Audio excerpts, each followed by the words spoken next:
Hi students, welcome to Bosco Campus Vision. I am Darshana. Let us continue the topic. We already discussed about the poet, background of the poem, explanation of the poem. Yes, today we are going to discuss some important elements in the poem. That means analysis of the poem Beat Drums.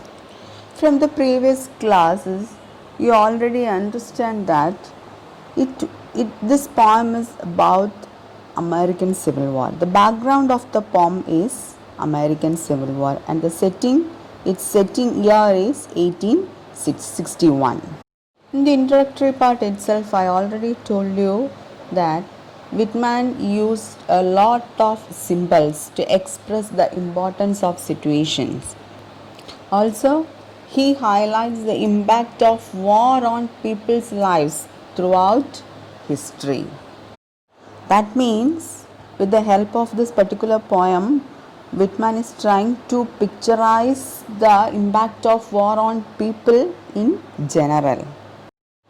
Regarding the stanza structure and the rhyme scheme of the poem Beat Drums, it is a 3-stanza poem and it employs no visible rhyme scheme. In the introductory part itself, we already discussed that Whitman was often called the father of free verse. Why? Because most of his poems are written in free verse. There is no visible rhyme scheme used in his poems. Here also, Beat Drums, we can't trace such a rhyme scheme here.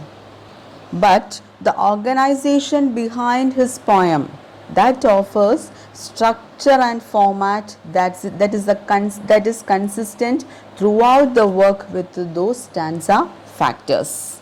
And this stanza structure or this structured format is appropriate enough to express his theme from the beginning up to the end. And it is enough to express the purpose and theme behind the poem, and this structure is based on ideas and consequences of war. So even without the rhyme scheme or proper structure, there is an organization behind his poem, and he successfully conveys what he is trying to express to the readers. He clearly expresses that picturization, and his use of symbols in this particular poem are enough to emphasize that there is a need to stop all other less important actions. That means to stop all the normal activities or the daily routine and take up the cause at hand. That means get ready to confront or get ready to face the cold bitter truth that there is a war. When the poem begins, our speaker urges some drums and bugles to play their music. Here, a figure of speech is used. That is, he is directly addressing those instruments, not the persons who are playing those instruments. He directly addresses those inanimate objects. So here, apostrophe is used. And these instruments, that is drums and bugles, are symbols of war. They are military instruments used in the procession into war. So from the first 2 lines itself, we readers have to consider that our speaker might be addressing a military band. And moreover, the speaker urges to play it so loudly and powerfully that to burst through doors, windows, church, school, etc. Then the music of the drums and bugles, it carries the word of war to the American people. This is a war that cannot be explained, cannot be stopped, and cannot be controlled.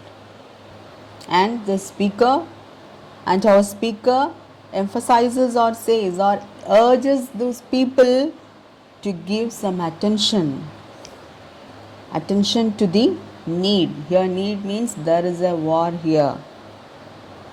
Then when we look at the development of the theme in the poem, that is the concept of humanity within the poem seems to reduce from the first stanza to the last, because At the end of the poem, the speaker encourages or urges the instruments that not to pay attention to an old man beseeching or pleading with a young man, or not mind or not giving much attention to the voices of children and mothers, and he urges the military instruments to play loudly, and he urges the military hand to recruit those people for the war.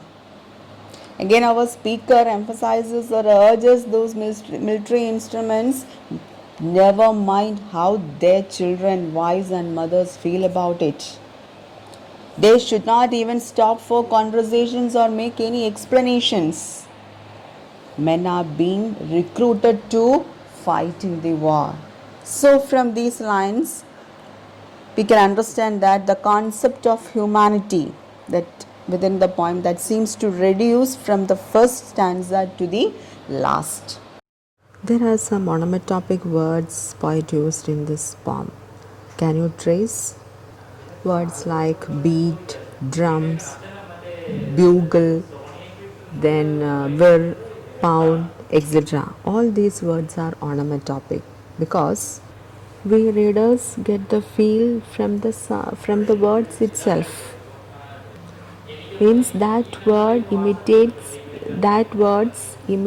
the sound it is describing. Then the drumbeat is a symbol of war, and it creates highly passionate and even extremist responses. Whitman's poems reflect these emotions. The verse is characterized by a rapidity of movement which reflects the poet's enthusiasm, ardor, and passion. Moreover, this poem also suggests his faith, that is, poet's faith, not only in the continuous cycle of history but also in the process of mystic evolution in the universe. That means the world will continue to progress in all spheres of life. So, his faith in the process of that mystic evolution is highlighted in this particular poem. That means the world will continue to progress in all spheres of life.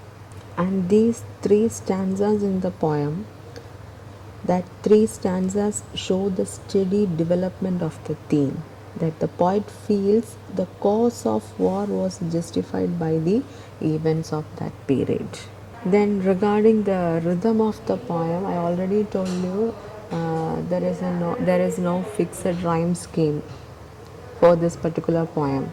But when we consider the rhythm of the poem, it is like a marching band style. So these are the major characteristic elements or the major elements included in the poem Beat Drums. And with the help of all these characteristic elements, a poet effectively conveyed the theme to the readers. Hope all of you understand all the important elements of this particular poem. That is, what is this poem about? What is the background of the poem? What are the elements the poet trying to express? Figure of speech, then diction, rhythm, rhyme scheme, etc. Hope all of you understand this session. If you have any doubts, please ask to me. There is a homework for you, and all these three questions are previous year's university questions. Please answer these questions and send it to me. Thank you. Have a nice day. See you again.